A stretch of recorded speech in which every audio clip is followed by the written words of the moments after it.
Selamat jumpa dalam renungan harian Vincentian.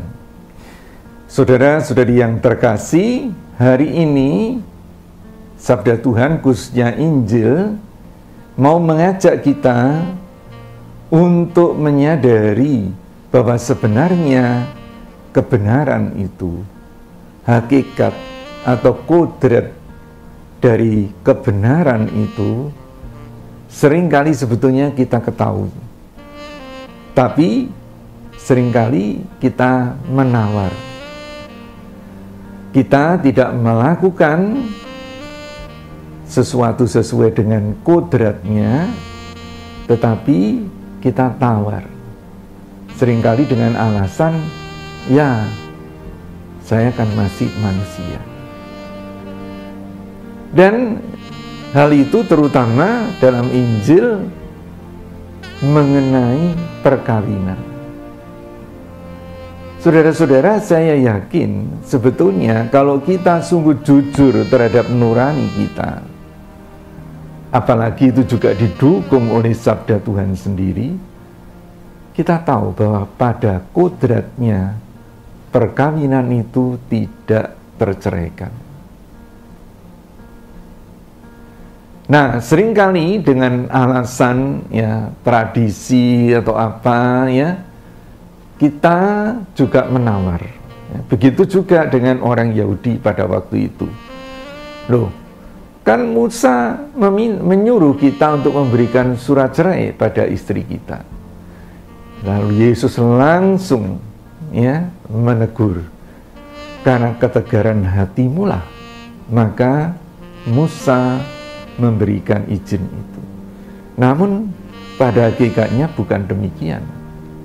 Nah, saudara-saudari, kita tahu bahwa secara manusiawi mengapa perkawinan tidak terceraikan?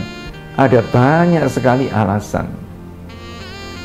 Pertama adalah kita adalah manusia yang tidak didorong, tidak hidup oleh nafsu kita. Kita punya nafsu, nafsu itu untuk hidup, bukan hidup untuk nafsu.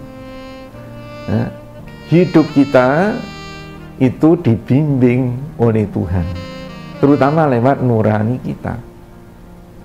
Dan kita tahu menurut nurani kita bahwa kita harus setia satu sama lain.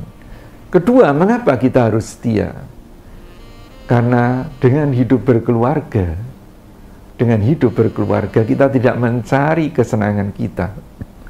Dengan hidup berkeluarga, kita itu mau saling menyempurnakan, ya, suami istri.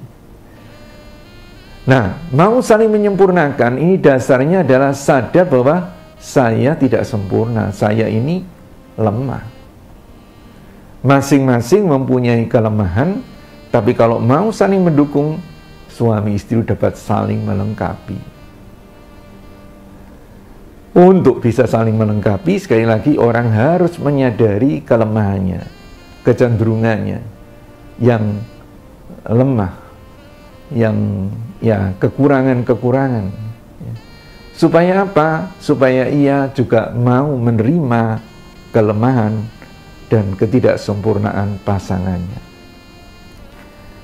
Yang ketiga, saudara-saudari, perkawinan dimaksudkan untuk bekerja sama dengan Tuhan, bukan hanya melahirkan anak-anak, tapi bagaimana menumbuhkan anak-anak, mendampingi dan mendidik mereka menjadi orang dewasa yang sebaik-baiknya. Ya, orang dewasa yang sepenuh-penuhnya. Dan itu hanya mungkin kalau didampingi oleh suami istri yang setia, oleh ayah ibu yang setia. Anak membutuhkan bukan hanya ibunya, tapi juga ayahnya. Membutuhkan ayahnya, tapi juga ibunya. Kalau kita mau membuka hati kita untuk menyadari ini, iya ya, perkawinan itu begitu luhur. Nah, yang keempat, saudara-saudari, ini yang seringkali kurang kita pikirkan. yaitu bahwa sebetulnya lewat perkawinan yang kita hayati dengan iman, itu sebetulnya kita mau menyadari Tuhan menyelenggarakan hidup kita, termasuk jodoh kita, lewat jodoh kita. Karena dikatakan di situ, yang dipersatukan oleh Allah janganlah diceraikan oleh manusia. Jadi sebetulnya dalam perkawinan, dan itu seringkali kalau saya khotbah dalam perkawinan, saya katakan, seringkali lewat upacara seperti ini, orang mana saya mohon restu dari Tuhan. Untuk apa? Untuk niat saya. Sebetulnya dalam iman, lewat perkawinan itu, kita yang merestui, kita yang menyetujui rencana Tuhan untuk menyatukan kita satu sama lain. Hal keempat inilah, saudara-saudari, yang seringkali kita abaikan.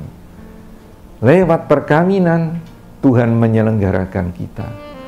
Perkawinan memang betul Tuhan menghargai kebebasan kita, kemauan kita untuk menikah. Tapi sebetulnya Tuhanlah yang merencanakan. Saudara-saudari yang terkasih, kalau begitu, maka kita akan berusaha untuk setia dalam komitmen kita.